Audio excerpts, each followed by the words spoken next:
Hello everyone, I am Anita. आप देख रहे हैं एलपी केमिस्ट्री पीजीटी। ठीक है।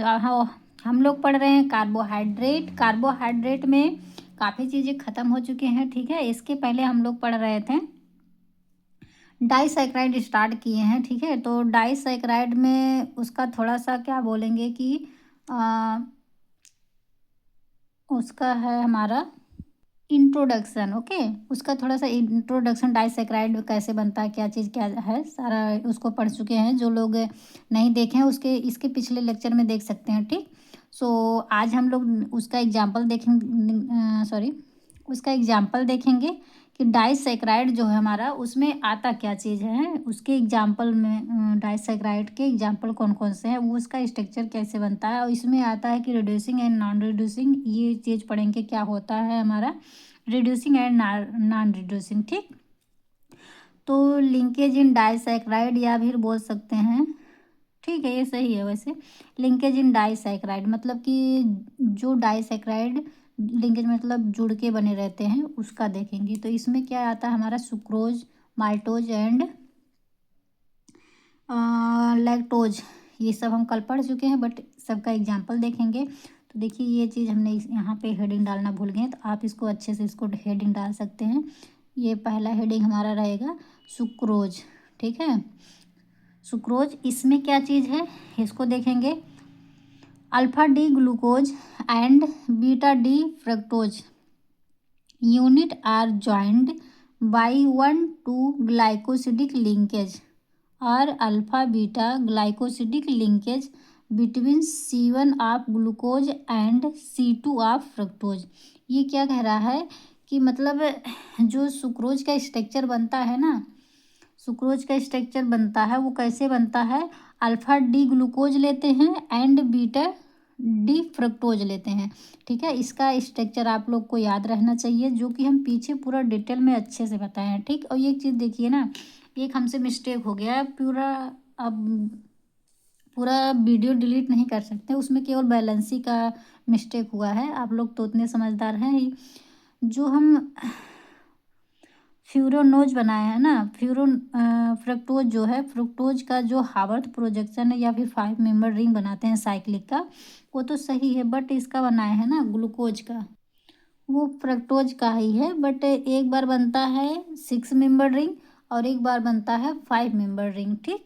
तो जो 5 मेंबर है वो तो सही है, बट जो फिफ्थ 6 मेंबर रिंग बनाए हैं उसमें थोड़ा सा गलती ये होगी ना बैलेंसी का। मतलब वहाँ पे चार जो कार्बन हमारा होता है, चार ही बॉन्ड फॉर्म करता है, लेकिन हमने ये वहाँ पे एक हाइड्रोजन और लगा दिए हैं। ठीक। तो वो गलत है, आप लोग समझ जाइएगा। उसको अपने नोट्स में बनाइएगा, तो हाइड्रोजन मत लगाइएगा। इसमें दिखा देते हैं कहाँ पे हुआ है। ये देखिए, इसमें जानते हैं ये जो है ये हाइड्रोजन नहीं रहना चाहिए था। कैसे नहीं रहता, यहाँ पे हमारा कार्बन है, सेकंड कार्बन, ये पहला कार्बन है, ये दूसरा, इधर तीसरा चौथा सब सारे हैं। तो ये दूसरे कार्बन पे केवल चार ही बॉन्ड, कि कोई भी कार्बन रहे उस पर केवल चार ही बॉन्ड फॉर्म करता है। तो यहाँ पे अगर कार्बन है एक, तो ये एक बॉन्ड ये हो गया एक, एंड ये दो, और ये वाला जो है ये तीन, इसके नीचे वाला चार, मतलब 1 2 3 4, चार ही बॉन्ड फॉर्म करता है हमारा कार्बन। लेकिन यहाँ पे एक हाइड्रोजन और लगा दिए हैं, जबकि ये नहीं रहेगा। ठीक। इसके लिए सॉरी, गलती कर दिए, करना नहीं चाहिए। वो वीडियो कहाँ कहाँ जाएगा, बट आप लोग प्लीज़ उसको ध्यान दीजिएगा। ठीक। बैलेंस से तो वैसे नॉर्मल, बहुत तो छोटी बात है, बट अगर लगा दिए तो गलती बहुत ज़्यादा हो जाएगी। ठीक। यहाँ पे छोटी बात वैसे नहीं बोल सकते, ध्यान दिया करिए। आप लोग भी ध्यान दीजिएगा, हमें तो और ध्यान देना है। ठीक। और देंगे भी हम, बट इसके लिए सॉरी, इसको सही कर लीजिएगा। यहाँ पे हो गया था, ये दो बनाए थे, दोनों में भी हो गया था, लेकिन देखिए हमने कट कर दिया। बट वीडियो को तो डिलीट नहीं कर सकते ना, बट आप लोग देख लीजिएगा। ठीक। तो हम लोग पढ़ते हैं अपना जो चीज़ पढ़ रहे हैं सुक्रोज। तो हमने अभी देखा है कि सुक्रोज जो है इसमें क्या होता है, जब भी alpha D glucose and beta D fructose unit को आपस में ज्वाइंट करते हैं, तो वो जो जब ज्वाइंट होता है तो 1 and 2 ग्लाइकोसिडिक लिंकेज होता है। मतलब कि जो ग्लूकोज रहता है हमारा उसका फर्स्ट कार्बन, एंड जो बीटा फ्रुक्टोज रहता है उसका सेकेंड कार्बन। इसके फर्स्ट कार्बन पे OH रहता है और फ्रक्टोज के सेकेंड कार्बन पे OH रहता है। वहीं से हम जब रिएक्शन करवाएंगे तो वाटर यानी कि पानी H2O निकाल देते हैं।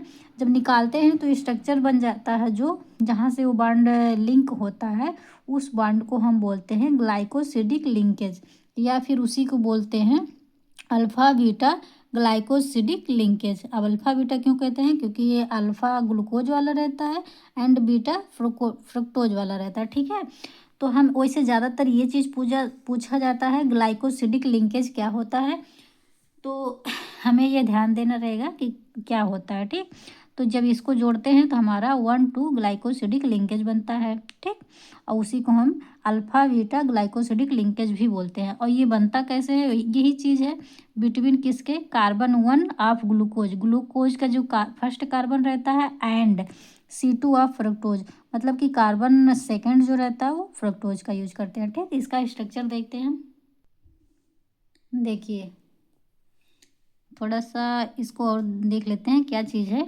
The hydrolysis of sugar is called inversion of sugar, मतलब जब हम शुगर यानी कि सुक्रोज का हाइड्रोलिसिस करते हैं तो उसे हम इन्वर्जन ऑफ शुगर भी कहते हैं। ठीक, क्या रहता है हमारा? इन्वर्जन ऑफ शुगर भी कहते हैं। वो क्या है? Equimolar mixture of monosaccharide glucose and fructose is known as invert sugar, मतलब जब हम उसे इक्विवेलेंट मतलब एकदम बराबर मात्रा में बनता है। ठीक है, जो हमारा जब हम सुक्रोज का हाइड्रोलिसिस करते हैं तो इसके नेक्स्ट नहीं, उसके प्रीवियस वीडियो यानी कि पिछले वीडियो में इसको देखे हैं कि ग्लूकोज एंड माल्टोज और ये क्या है वो लैक्टोज। ठीक है, लैक्टोज, इन सब का जब हाइड्रोलिसिस करते हैं तो क्या बनता है, इसके पिछले लेक्चर में हम लोग देख चुके हैं। ठीक है, तो यहाँ पे है सुक्रोज का देख रहे हैं, तो सुक्रोज का जब करते हैं तो ग्लूकोज एंड फ्रक्टोज बनता है। ठीक, उसका हाइड्रोलिसिस जब बोलते हैं, हाइड्रोलिसिस जब करते हैं। ठीक है, तो जब हाइड्रोलिसिस करते हैं तो वो इन्वर्जन ऑफ शुगर वो कहते हैं, और जो बनता है ग्लूकोज एंड फ्रक्टोज बिल्कुल इक्विमोलर मिक्सचर बनता है, जितना ग्लूकोज रहता है उतना फ्रक्टोज भी बनता है। ठीक, जिसे हम इन्वर्ट शुगर बोलते हैं। अब देखेंगे कि स्ट्रक्चर सुक्रोज का कैसे बनता है। ठीक है, काफ़ी मेहनत कर रहे हैं। ठीक, आप लोग की सपोर्ट की बहुत ज़रूरत है, आप लोग सपोर्ट ज़रूर करिएगा हमें, चैनल को सब्सक्राइब करके, और अपने फ्रेंड्स में भी शेयर करिएगा। वैसे भी आप लोग तो को पता ही लग रहा होगा कि मतलब अच्छा पढ़ा रहे हैं कि नहीं पढ़ा रहे हैं, और वो तो देख ही रहे हैं, बट आप लोग लाइक और सब्सक्राइब जरूर करिएगा। और अदर कोई क्वेश्चन कोई भी हो केमिस्ट्री से रिलेटेड या फिर कोई और टॉपिक पढ़ना चाहते हैं तो आप लोग मुझे कमेंट कर सकते हैं। ठीक है, PGT लेवल का हो कोई भी रहेगा। ठीक, सारे पढ़ाएंगे, कोई भी टॉपिक हो, ऑर्गेनिक इनऑर्गेनिक फिजिकल सारा कोई भी। सो अभी इसको स्टार्ट किए हैं तो इसको फिनिश भी करेंगे। ठीक, सो आगे स्टार्ट करते हैं। तो देखिए ये हमने लिया है क्या, अल्फा डी ग्लूकोज, जिसका हावर्थ प्रोजेक्शन जो रहता है स्ट्रक्चर ये बनता है, एंड बीटा डी फ्रक्टोज, इसका हावर्थ प्रोजेक्शन स्ट्रक्चर जो बनता है इस तरह से रहता है फ्यूरान के तरीके। ये देखिए इस तरह से, ऐसे ये इतना, ये सारा अगर निकाल दिया जाए तो ये फ्यूरान के तरीके नहीं है, तब इसी तरह से हम इसको याद भी कर सकते हैं। फ्यूरान के तरीके हैं तो इसे हम फ्यूरेनोज भी बोलते हैं। ठीक, इस स्ट्रक्चर को इसे फ्यूरेनोज भी बोलते हैं। अब ये हमारा फ्रक्टोज का स्ट्रक्चर है, फ्रक्टोज वाला जो हम फ्रक्टोज से ये हावर्थ स्ट्रक्चर बनाते हैं वो भी 5 मेंबर का, उसे हम लिए हैं, इसी वजह से हम इसे फ्रक्टोज भी बोलते हैं। ठीक, तो ये कौन सा फ्रक्टोज है? हमारा बीटा फ्रक्टोज है। अल्फ़ा एंड बीटा भी बनता है। अल्फ़ा होता कब? जब AOH जो है, ये फर्स्ट कार्बन का जो OH है ये नीचे होता है, तब हम इसे अल्फ़ा फ्रक्टोज बोलते हैं, लेकिन ये OH ऊपर है तो हम इसे बीटा बोलेंगे। तो हम क्या यूज कर रहे हैं सुक्रोज बनाने के लिए, ये हमें याद रखना चाहिए, अल्फ़ा डी ग्लूकोज ले रहे हैं एंड बीटा डी फ्रक्टोज ले रहे हैं। ठीक, इसको हम हाइड्रोलिसिस करवाएंगे, जैसा कि यहाँ पे आप लोग देख सकते हैं। 1 मिनट, इसको हम लिखेंगे हाइड्रोलिसिस। ठीक, इसका हाइड्रोलिसिस करेंगे, हमारा फिर बनेगा सुक्रोज। कैसे? देखिए एकदम सिंपल है। ये चाहे आप यहाँ पे भी लिख सकते हैं, लेकिन तो इसमें क्या रहता है ना, जब इसको अभी देखिए आप, जैसे यहाँ पे है, इसको सेम उठा के अगर यहाँ पे रखेंगे तो ये ओ एच जो है, जब ये स्ट्रक्चर यहाँ रहेगा तो ओ एच इधर आ जाएगा, तो हमें उसे रोटेट करने का झंझट रहेगा। ठीक है, आप चाहें तो उस तरफ से भी बना सकते, कोई दिक्कत नहीं। लेकिन जब इसको यहाँ करेंगे ना तो ये जो ऊपर है ये नीचे आ जाएगा। ठीक, तब स्ट्रक्चर थोड़ा सा डिफरेंट बनेगा, लेकिन तो वैसे लगभग सेम ही रहेगा, बट ये जो बॉन्ड रहता है थोड़ा सा तिरछा क्या लगेगा। ठीक है, यहाँ की ये तो सीधा है, अब यहाँ सीध में कर देंगे तब यहाँ से ऐसे जाएगा तिरछा होके। ठीक, यहाँ से ऐसे करके तो ऐसे बनेगा, ये तो सेम ही रहेगा। ये चीज़ ओ एच यही है तो यहाँ से ऐसे करके जोड़ देंगे, तब यहाँ से ये वी की तरीके स्ट्रक्चर नहीं बन रहा है। यहाँ पे ये है, यहाँ से ऐसे करके जोड़ेंगे अगर इसको हम यहाँ करेंगे तो। ठीक, इसको घुमाना भी पड़ेगा क्योंकि ओ एच तो इधर है ना, देखिए इधर है, तो इसको घुमाएंगे तो इसके तरफ आएगा, फिर इसको यहाँ से H2O निकालेंगे तो इस तरह से आके ये जुड़ जाएगा। ठीक, आप चाहे उस तरह बनाइए चाहे इस तरह, दोनों सही है, बट पेपर में भी आपको जानना है क्योंकि वो किसी भी तरह से पूछ लेगा। आपको दोनों तरीके से जानना है, सब तरीके से जानना है कि कैसे क्या बन रहा है। ठीक, जिससे आप कहीं से भी पूछे वो लोग आप बता सकें उसको।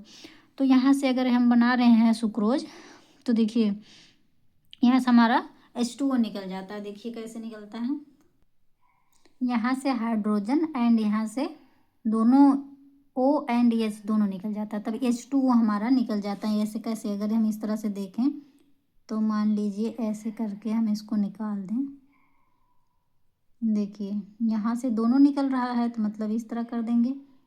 ये देखिए अब ये इतना निकल रहा है, क्या निकल रहा है, एक एच दो एच मतलब H2, और एक O निकल रहा है तो H2O। अब इससे माइनस करके लगा देंगे, क्यों, क्योंकि ये निकल रहा है, तब क्या हो रहा है, वाटर निकल रहा है। और यहाँ पे ये ऐसे भी कर सकते हैं कि मतलब हम हीट कर रहे हैं, जब हीट करते हैं ना तब कुछ ना कुछ तो निकलता ही है। अभी किसी चीज़ को अगर गर्म करेंगे, हीट मतलब गर्म कर रहे हैं, तब उसमें भाप बन के जो उड़ता है तो वो भाप रूप में वो पानी ही तो रहता है। जब वो ऐसे हाथ करेंगे वहाँ पे, जब कोई चीज़ जिसे कहीं पे पानी गर्म करते हैं या फिर कोई और चीज़ लिक्विड फॉर्म में है उसे गर्म करेंगे तो वहाँ से भाप निकलता है थोड़ा थोड़ा। ठीक, तो वहाँ पे जब हाथ ऐसे करके कर देखते हैं तो यहाँ तली में पूरा उस तरह से हो जाता है, इसे थोड़ा पानी पानी सब पसीजा टाइप में। ठीक, या ऐसे अगर देर तक करेंगे, इसी से तो काफ़ी चीज़ बनता है जो भाप यूज करके बनता है, इंजेक्शन वगैरह। वैसे इसको बाद में डिटेल में देखा जाएगा, जब लाइफ में जो डेली यूज के लिए किया जाता है उसमें ये आएगा। तो ठीक है, वहाँ पे उसमें इसका पानी यूज किया जाता है, भाप वाला पानी। ठीक, क्योंकि वो बहुत प्योर रहता है। सो अभी जो देख रहे हैं उसको देखेंगे तो यहाँ पे हमारा H2O निकल जाता है। तो देखिए और कुछ नहीं हुआ इसमें, अगर यहाँ से निकाले तो सीधा आपका प्रोडक्ट बन गया। अब ये चीज़ निकल गया तो ये जो ऑक्सीजन है इसी से ये बॉन्ड जुड़ जाएगा। सेम देखिए ये जुड़ रहा है, यहाँ से निकला और यहाँ इसी ऑक्सीजन से ये वाला बॉन्ड आके ऐड हो जा रहा है, जैसे कि आप इसमें देख सकते हैं। ठीक है, अब ये बन क्या गया हमारा, ये बन गया हमारा सुक्रोज। ठीक है, सुक्रोज बन गया। अब देखिए यही जो चीज़ हो रहा है ना, जैसे हम यहाँ पे हाइड्रोलिसिस किए, हाइड्रोलिसिस करने का इसमें प्रोसेस हुआ, OH यहाँ पे फ्री है तो इस वजह से यहाँ पे भी देखिए OH फ्री है, तो यहाँ पे हाइड्रोलिसिस हो रहा, OH फ्री है, तो इसी को हम बोलते हैं रिड्यूसिंग। यदि OH फ्री नहीं रहता है तो उसे बोलते हैं नॉन रिड्यूसिंग। जैसे कि इसमें देखिए थोड़ा सा लिखे हैं थ्योरी में, थ्योरी सोच के, थ्योरी बड़ा है ये है, इतना ढेर सारा लिखवा रही है, ये सब सोच के आप लोग पीछे मत हटिए। ठीक है, अगर लाइफ में कुछ करना है तो अगर थोड़ा सा एक लाइन दो लाइन लिखवा देंगे, इससे फ़ायदा भी तो कुछ नहीं होगा ना, कोई फ़ायदा नहीं होगा आपका। ये सब लिखाएं केवल देखने में लगता है कितना ज़्यादा है, आप लोग को लग रहा है अभी स्टार्ट कर रहे होंगे इस वजह से लग रहा होगा, हमें तो इतना ज़्यादा ही नहीं लगता कि ये बहुत ज़्यादा है। ठीक है, क्योंकि उसमें सारा चीज़, अगर कुछ हमें कंपटीशन वाली पेपर देना है तो उसमें थोड़ा सा पढ़ के कुछ नहीं होगा। अगर हम सुक्रोज या फ्रुक्टोज कुछ भी पढ़ रहे हैं तो उसका जितना क्या चीज़ होता है, क्या बनता है, कैसे बनता है, रिड्यूसिंग नॉन रिड्यूसिंग और सारा डिटेल जब तक जानेंगे नहीं सॉरी, तब तक पेपर थोड़ा ही ना निकलेगा। हमें तो सारा डिटेल में पढ़ना है, एक दो लाइन थोड़ा ही ना पढ़ना है। ठीक है, तो हम इस वजह से ये ना सोचिए कि ढेर सारा लिखवा रही हैं, कैसा क्या हो रहा है। सो ऐसा ना करिए। सो हम लोग स्टार्ट करते हैं क्या चीज़, ये इतना 2 लाइन और देख लेते हैं। Sucrose is a non reducing sugar. ये क्या बोल रहा है कि सुक्रोज जो है वो नॉन रिड्यूसिंग शुगर है, ठीक है, ये रिड्यूसिंग शुगर नहीं है। आगे क्या है, क्यों नहीं है, due to the absence of hemiketal structure. मतलब कि अब्सेंस मतलब कि यहाँ पे वो चीज़ नहीं है, क्या नहीं है, हेमिकीटल स्ट्रक्चर, मतलब कि कीटोनी हेमी एसिटल, ठीक sorry, hemi acetal structure. Acetal मतलब एल्डिहाइडिक होता है, इसमें एल्डिहाइडिक स्ट्रक्चर नहीं है। एंड क्या है, it can not reduce Fehling solution और टॉलरेंस रीजेंट। मतलब जो ये सुक्रोज है ना, इसके पास कोई, देखिए ये जो सुक्रोज है इसके पास कोई एल्डिहाइडिक ग्रुप नहीं है। एल्डिहाइडिक ग्रुप को मतलब हेमी एसिटल भी बोलते हैं, ठीक। इसके पास कोई एल्डिहाइडिक ग्रुप नहीं है, इस वजह से वो जो हमारा रहता क्या, Fehling solution and Tollens reagent जो होता है उसे रिड्यूस नहीं करता है, ठीक। क्या नहीं, सुक्रोज इसे रिड्यूस नहीं करता है, इसी वजह से ये हमारा क्या नहीं होता, रिड्यूसिंग शुगर नहीं होता। रिड्यूसिंग शुगर नहीं होता है तो उसे हम क्या बोलेंगे कि नॉन रिड्यूसिंग शुगर, ठीक। जो रिड्यूसिंग शुगर होता है वो Fehling solution and Tollens reagent को रिड्यूस कर देता है, इस वजह से रिड्यूसिंग शुगर बोलते हैं। अब ये नहीं करता है, सुक्रोज हमारा रिड्यूस नहीं करता है, तो उसे हम नॉन रिड्यूसिंग बोलेंगे, ठीक, नॉन रिड्यूसिंग शुगर, ठीक है। सो आज के लिए इतना ही। देखते हैं जो न्यू लोग हैं वो वीडियो को लाइक सब्सक्राइब ज़रूर करें, ठीक है, अपने फ्रेंड में शेयर करें। और जो भी अगर कुछ न्यू पढ़ना हो तो आप प्लीज़ कमेंट ज़रूर करिएगा। वीडियो कैसे लगी इसको भी बताइएगा कि प्लीज़ कि कैसा लगता है आपको, हमारा पढ़ाया हुआ या फिर कंटेंट सब कुछ ठीक है कि नहीं। सो और भी अगर कुछ पढ़ना हो तो प्लीज़ कमेंट ज़रूर करिएगा। आज के लिए इतना ही और ये वीडियो यहीं फिनिश करते हैं, बट कार्बोहाइड्रेट में अभी थोड़ा सा और बचा है, उसको देखेंगे नेक्स्ट लेक्चर में। आज के लिए इतना ही, मिलते हैं नेक्स्ट वीडियो में, तक के लिए बाय बाय।